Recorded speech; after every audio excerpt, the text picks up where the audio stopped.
Hi guys, today we're having a look at a brand new Dreamcast game, and it's a 3D on-rail shooter called Xenocider, or if you're in North America, I guess Xenocider, however you want to pronounce it.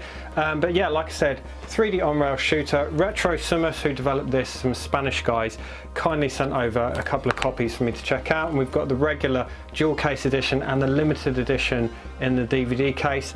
So firstly, I'm going to show you both of these and the packaging and what's inside, and then we're going to have a look at the game.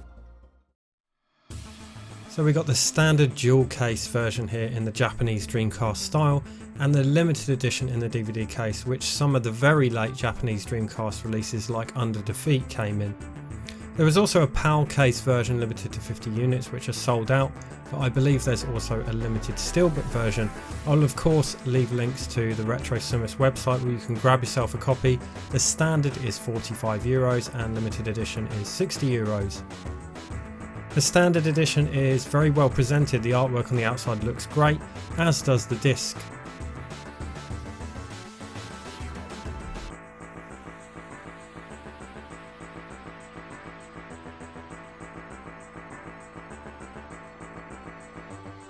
Underneath the disc we get a little snapshot of the Space Harrier inspired minigame.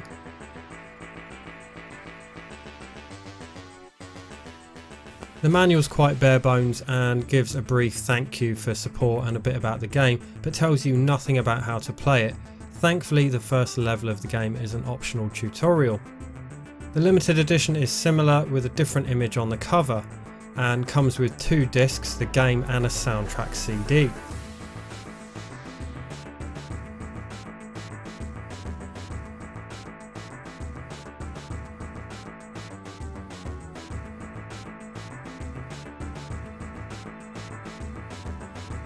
The manual's portrait this time, and again it's brief but contains pretty much the same info. Interestingly, both versions boast that this is the first 3D game for the Dreamcast in over 15 years. This isn't actually true, as 3D Racer Arcade Racing Legends came out last year, so I assume that this packaging was designed before that happened, as Xenocider was originally planned for release quite a while ago. So we can see here that Xenocider is compatible with the arcade stick and twin stick controller, and also VGA, and that's how I'll be recording the gameplay via VGA through an OSSC.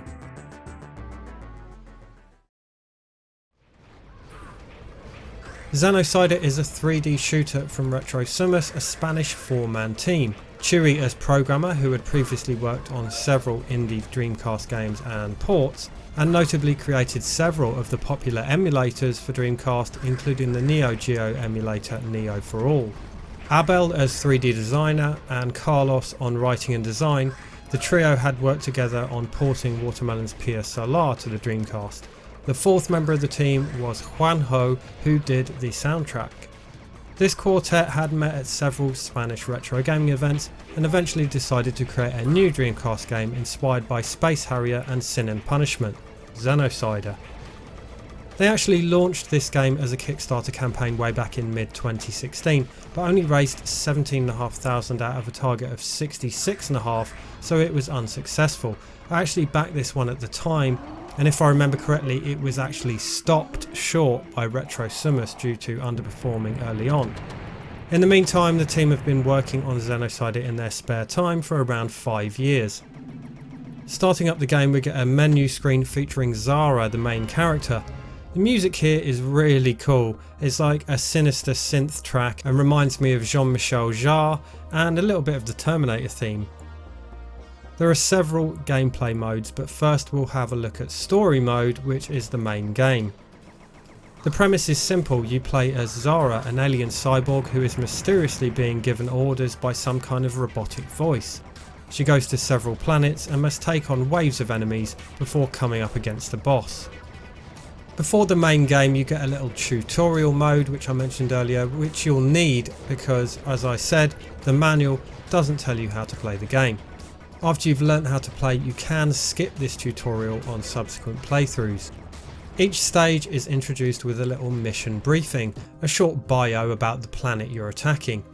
Each world has 2 routes from which to choose, which opens up a bit of replay value as you can mix it up each time you play. I have found that one route is usually harder than the other, but it's really trial and error to ascertain which. All you get is a brief description of what you'll encounter along that route. Occasionally the game will warn you that a particular route is treacherous, but generally you just have to learn from experience. Initially I thought that Route 1 was easy and Route 2 was the more challenging, but this isn't always the case. Each planet has unique enemies and wildlife, as does each route, bar the final stage which only has one route. There are loads of retro gaming Easter eggs with the names of the planets, and those with a keen eye will spot references to retro gaming and of course plenty of nods to Sega franchises including Streets of Rage and Shinobi. In game you control Zara either on foot, flying or atop this futuristic hoverboard, and the controls take some getting used to. I was using a Retro Fighter Striker DC pad to play this, which worked very well, but you can of course use any controller you like. Xenocider also has twin stick support and it seems quite suited to that setup. In Xenocider you don't control the movement of your character beyond shifting left and right in discrete amounts, which is achieved using the shoulder triggers. Pressing these will move your character by a set amount either right or left. This pretty much rules out using an arcade stick for me for Xenocider, as it would be terribly awkward. The analog stick or D-pad controls your crosshair for aiming, and pressing A fires your weapon. Triangle is jump, which you'll need to avoid the many floor-based traps and hazards present in levels. You also have two satellite weapon pods called Xenopods, to which you can assign different weapons or power-ups. You can assign an extra blaster, giving you another shot, a nuke which acts like a smart bomb attack, or a shield. You can assign any of these to your Xenopods, and in general I was setting one as shield and one as a nuke, and on certain levels 2 nukes, but you could have both as extra blasters, giving you 3 blasters. You can select this on a level by level basis, as the option is given to you just after the planet bio is introduced. The in-game heads-up display is very simple. You get a health bar at the top and 2 indicators telling you the status of your Xenopods. These will either flash to show that they're available to use, or will show the remaining charge time. Enemies will charge at you like crazy. Some run along the ground, some fly, some will come at you from under the ground, some even sit off to the sides and throw stuff at you. The levels are linear. This is very much an on-rail shooter and is very similar to Sin and Punishment, which was an inspiration for Xenocider. As there are so many enemies at so many different heights, aiming perfectly is a bit of a learning curve. Because your shot is so large, it ends up blocking your line of sight, so it can be hard to see what's coming at you, particularly at ground level. There are other game modes to help you perfect this though, which I'll come back to. During the levels you'll find health pickups to restore a bit of your health bar, and these can be essential to collect if you want a chance at beating the boss. You'll also find one of these Dreamcast consoles per level, which give you an extra Xeno coin. Xeno coins are the game's currency, which can be used to buy upgrades. Defeating the boss will award you with 1, so collecting this Dreamcast is an opportunity for a bonus coin. There's a third way to earn a coin, by winning a minigame presented after each level. These are 2 forms of shooter, a 3D shooter similar to Galaxy Force, or this fixed gun shooter that moves only horizontally. There's even one that's inspired by Shinobi. I found this minigame really hard and I always die on the last enemy. These minigames are really fun though and break up the gameplay nicely. So if you play it perfectly you can win 3 coins per level. Upgrades that can be bought after each level are upgrades to the shield and nuke Xenopods, your blaster shot, armour which is your health, and you can buy extra lives. Each upgrade costs 1 coin, so having all 3 coins in the bank after each level really gives you an edge. I found the bosses either really easy or really hard, no in between. I love that the bosses have a health bar, as there's nothing more frustrating than not knowing how much damage you're doing to a boss or how much life they have left. After the level and the minigame you get a shot of the planet exploding Star Wars style, and you get this horrifying message stating, "Good job, you just destroyed one entire civilization. Jesus Christ, you're a monster." I guess this is where Xenocider gets its name, because you're committing mass genocide after mass genocide against these poor alien worlds. Morally questionable to say the least.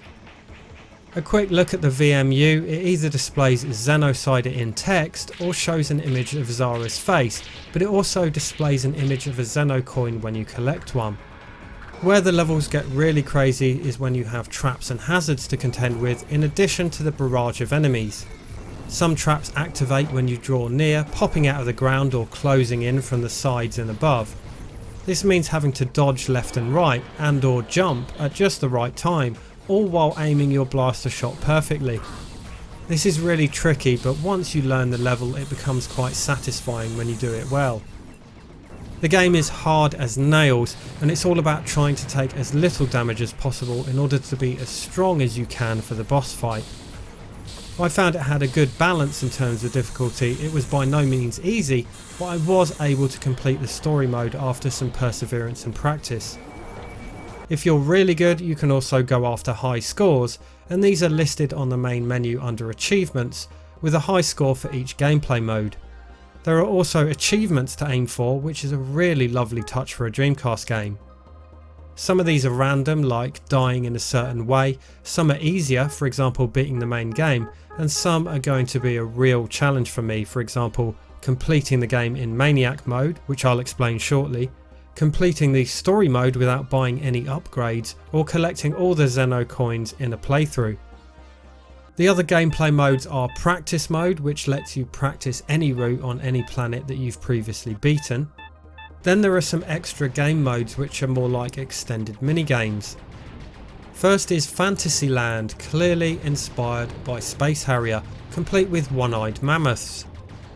This began as one of the between level minigames, but Retro Sumus expanded it into its own 12-stage game. This is really fun and another great way to practice your aiming. The aim is to go as long as you can for the high score, and you have a set number of lives. There are a good variety of enemies and you get some bosses too. Simulation Mode is this 3D shooter like Galaxy Force, and funnily enough its synthwave music is one of my favourite tracks in the game. You pilot this ship forward into a grid populated by enemies from Space Invaders. All you have to do is shoot them, surviving for as long as you can without letting any reach you. This is so much fun and I found myself playing this for ages trying to top my previous score. Because the perspective is almost exactly the same as in Xenocider and the enemies fly all around the screen at varying heights, I found that Simulation Mode was the best for practicing my aiming. Once you've completed the main game you'll unlock Maniac Mode. This is really tough and has extended levels and more enemies, so presents a serious challenge.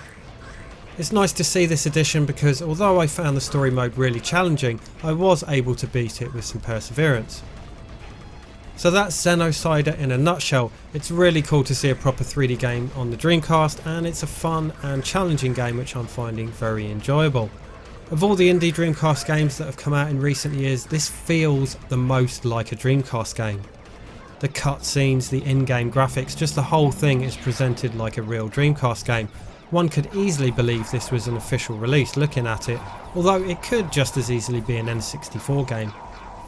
Sure, it isn't the most graphically stunning game, but let's remember that even though this is a new game, this is the Dreamcast we're talking about, and by Dreamcast standards it looks great. Maybe the landscapes have a bit too much brown and could do with a splash of colour in places, but the enemies and animations are decent. And it runs at 60 frames per second, so the gameplay is really smooth and I experience no slowdown or jittering. The music isn't one of those soundtracks that's at the forefront of what's going on. It just hums away nicely in the background, peeking out between the myriad sound effects going off at all times, but it really works for the game and I really appreciate the sinister vibe with hints of synthwave. My only major gripes with Xenocider are the lack of a difficulty setting. It's always nice to give less skilled players a chance to see the game in its entirety, because this can be pretty hard. And the lack of a resolution to the story. I naively assumed that after committing mass genocide so many times, my motives would become clear upon completing the game, but no, turns out I'm just a terrible person. But other than that, it's definitely one worth checking out, especially if like me you're a big fan of Treasure's Sin and Punishment on the N64. Plus you have the added bonus of the minigames, and what a treat to get a 3D game like this on the Dreamcast after so many years. Thanks to Retro Sumus for sending this my way, and I will of course leave links to where you can buy yourself a copy of Xenocider should you wish to. Thanks for watching.